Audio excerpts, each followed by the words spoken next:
वारी.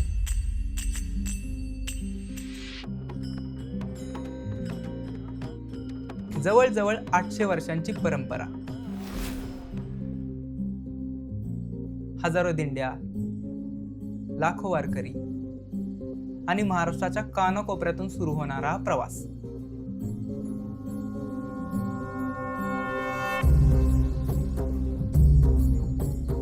ना इथे कोणाची जात विचारली जाते, ना कोणाचं वय. इथे ना कोणी लहान ना कोणी मोठा. सर्वांच्या मनात आणि ओठावर एकच नाव, विठ्ठल विठ्ठल विठ्ठल विठ्ठल. पण इतकी वर्ष ही वारी बघून, या वारीबद्दल ऐकून एक प्रश्न मात्र माझ्या मनात कायम होता. दरवर्षी लाखो लोक शेकडो किलोमीटर पायी चालतात. पायांना फोड येतात, चपलेचे जोडे तुटतात, वाटेत ऊन, पाऊस, वारा आणि अशा कितीतरी अडचणी येतात. राहायचे हाल, खायचे हाल, ना रात्री डोळ्याला डोळा. पण तरी जे आहे त्यात समाधान मानून, चेहऱ्यावर आनंद घेऊन वारकरी नाचून गाऊन पुढेच चालत राहतात. नक्की असं काय आहे या वारीत की एवढा त्रास सहन करून सुद्धा हे वारकरी अखंड 22 दिवस चालत राहतात? अखेर त्यांना चालवतो तरी कोण? त्यांचे पाय, त्यांची श्रद्धा, की खुद्द विठ्ठल?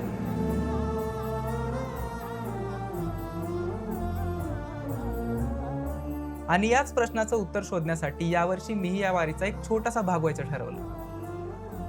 आणि ही आहे मी अनुभवलेली अविस्मरणीय विठ्ठलाची वारी.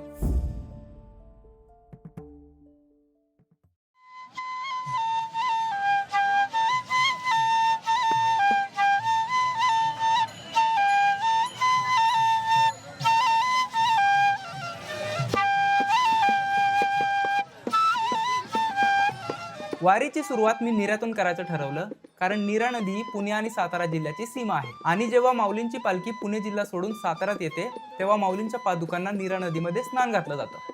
आणि असं म्हणतात, माऊलींच्या स्नानानंतर जेव्हा तेच पाणी वारकरी आपल्या अंगावर घेतात, तेव्हा त्यांचा थकवा निघून जातो.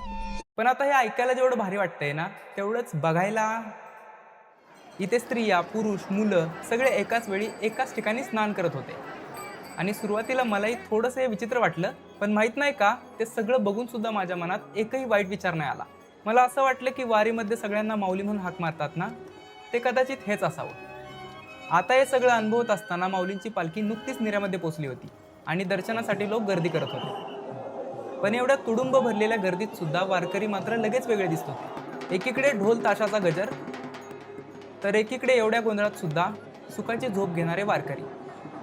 मला ना अक्षरशः नवलच वाटलं, एवढ्या गोंधळात सुद्धा कोणी एवढा सांग झोपूच कसा शकतो. मी फक्त नीरा नदीच्या काठावरून इकडून तिकडे फिरत सगळ्या गोष्टी अनुभवत होतो, कॅमेऱ्यामध्ये कैद करत होतो. आणि अखेर तो क्षण आलाच, ज्यासाठी मी जवळजवळ 5 तास तिथे उभा होतो. माऊलींच्या पादुकांचं स्नान.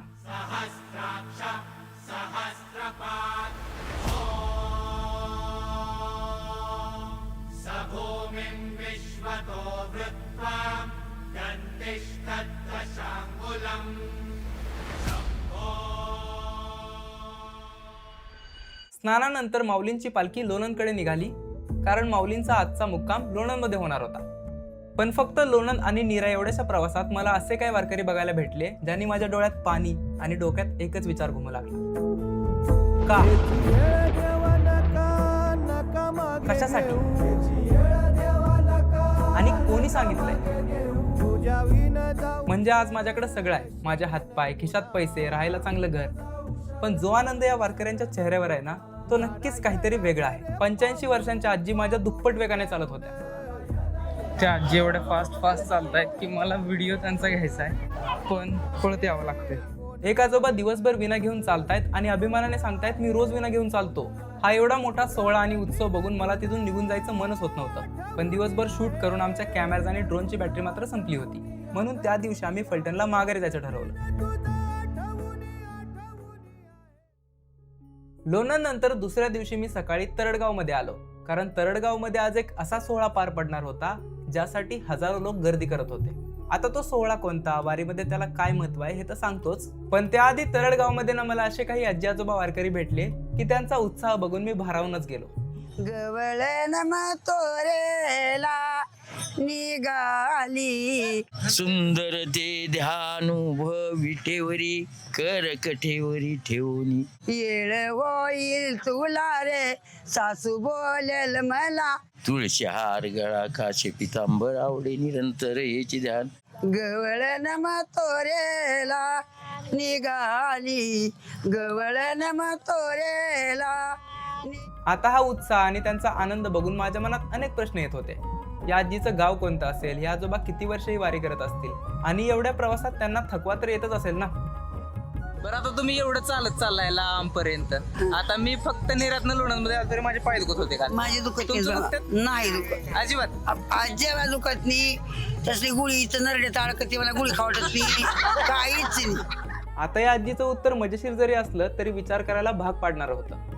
आजीची ही नवी वारी आहे आणि आजी स्वतः सांगते एवढं मोठं कुबाड निघले, पण वाटेत चालताना त्यांना दुखणं ते काय येईल.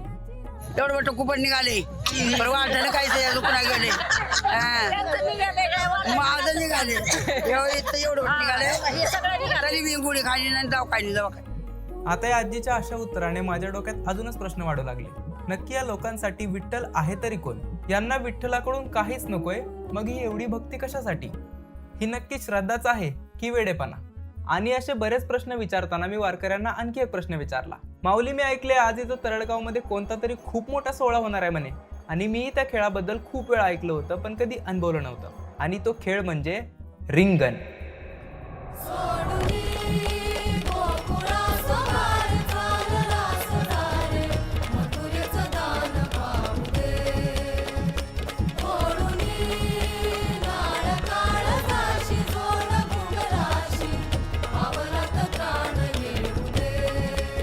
आता हे मनाला भावणारं रिंगण बघून मलाही तुमच्यासारखाच एक प्रश्न पडला. हे रिंगण नेमकं आहे तरी काय, आणि वारीमध्ये याला एवढं महत्व का असतं? तर माऊलींच्या पालखीमध्ये दोन प्रकारचे रिंगणे असतात. पहिलं असतं ते उभं रिंगण, जे आपण आता तरडगावमध्ये बघतोय, आणि दुसरं असतं ते गोल रिंगण, जे इथून पुढे माळशिरसमध्ये होणार आहे. आता या दोन्ही रिंगणामध्ये ना दोन अश्व असतात. एका अश्वावर पताका घेऊन स्वार असतात आणि दुसऱ्या अश्वावर असं म्हणतात माऊली खुद्द स्वार होऊन रिंगण खेळतात. पण विशेष गोष्ट काय आहे माहितीये? जेव्हा हे अश्व धावून पुढे जातात तेव्हा वारकरी त्या अश्वाने उडवलेली धूळ समाधानाने आपल्या कपाळावर लावतात आणि त्या धुळीला माऊलींचा आशीर्वाद मानतात. हा अनुभव माझ्यासाठी खूप जास्त नवीन होता आणि आयुष्यभर लक्षात राहील असा होता. रिंगण झाल्यावर पालखी बरोबर मीही पुढे पुढे जाऊ लागलो आणि माऊलींचा आजचा मुक्काम तरडगाव मध्ये होणार होता. पण वाटेत चालताना ना मला एक आजोबा असं काहीतरी करताना दिसले की रिंगण बघून शांत झालेलो मी पुन्हा विचारात पडलो.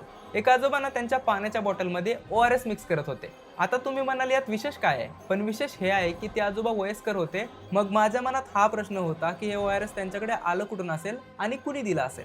आणि थोड्याच वेळात मला हे बघायला भेटलं. हे डॉक्टर्स गेली कित्येक वर्ष वारकऱ्यांची सेवा करतात. कोणाचे पाय दुखले तर त्यांना मलम देत आहेत, थकवा आला तर गोळ्या देत आहेत, आणि ते ORS पण ह्यांनीच दिलं होतं. आणि हे सगळं बघून मला विठ्ठल आहे तरी कोण या प्रश्नाचं कदाचित थोडंफार उत्तर मिळालं. म्हणजे मला असा भास झाला की माणसाच्या रूपात कदाचित हाच तर विठ्ठल नसेल ना. आणि पुढे मला विठ्ठलाची अशीच अनेक रूपे बघायला मिळाली.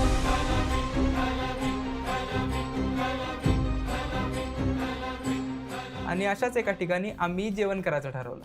जेवण करून मन तृप्त झालं आणि आम्ही परतीच्या वाटेवर निघालो, कारण उद्या पालखी आमच्या शहरात येणार होती, म्हणजे आमच्या रामनगरी फलटणमध्ये. मोकळ आभाळ पंढरीची वाट चालू. फलटणला एक ऐतिहासिक आणि धार्मिक वारसा लाभला आहे, म्हणून जेव्हा माऊलींची पालखी फलटणमध्ये येते तेव्हा ती सगळ्यात आधी फलटणच्या राम मंदिरासमोर थांबते. माऊली अंतरी भेटीची चाहुल निघाली पाऊले दर्शनी, ध्यास लागला पंढरी हो सयाउरात गाठली. मग श्रीरामाचं दर्शन घेते, त्यानंतर पालखी मुक्कामासाठी फलटणच्या विमानतळावर थांबते.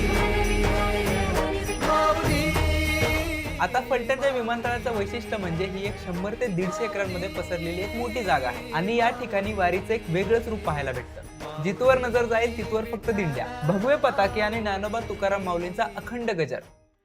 आता गेले 2 दिवस मी फक्त वारकऱ्यांसोबत चालत होतो. त्यांचा प्रवास, त्यांची श्रद्धा आणि त्यांचं आयुष्य अगदी जवळून बघत होतो.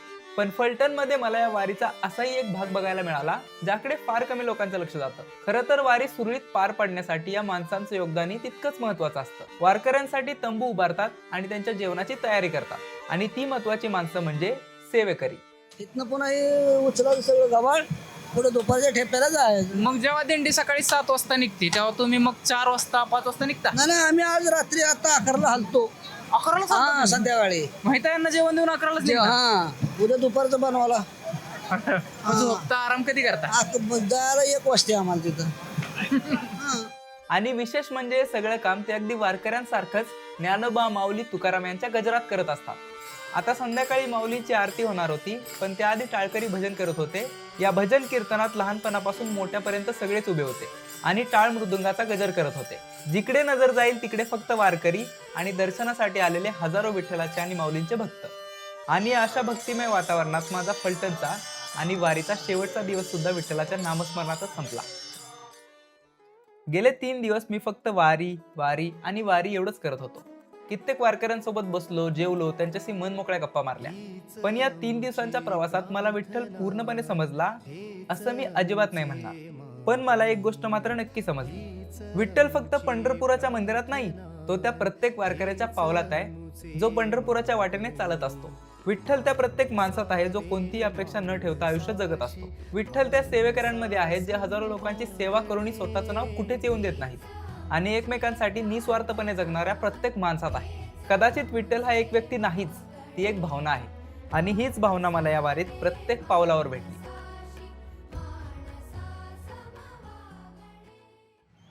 ये इकडं, दोघं पण या. बस आता या व्हिडिओचा मी चेहरा जरी असलो तरी जे 2 महत्त्वाचे पिलर आहेत तो आहे सिद्धार्थ आणि आहे कुणाल. आणि मी कॅमेरावरती कंटिन्युअसली दिसतोय ह्याचा अर्थ असा नाही की हा व्हिडिओ मी फक्त एकट्याने बनवला आहे, अजिबात नाही. ह्या दोघांनी तेवढीच मदत केली. आम्ही जेवढे काय फोटोग्राफ्स वगैरे काढतो, इन्स्टाला पोस्ट करतो, सगळ्यांची ID डिस्क्रिप्शनमध्ये टाकतो, तुम्ही जाऊन जरूर चेक करा. चला, झाला आपला व्हिडिओ. दी एंड.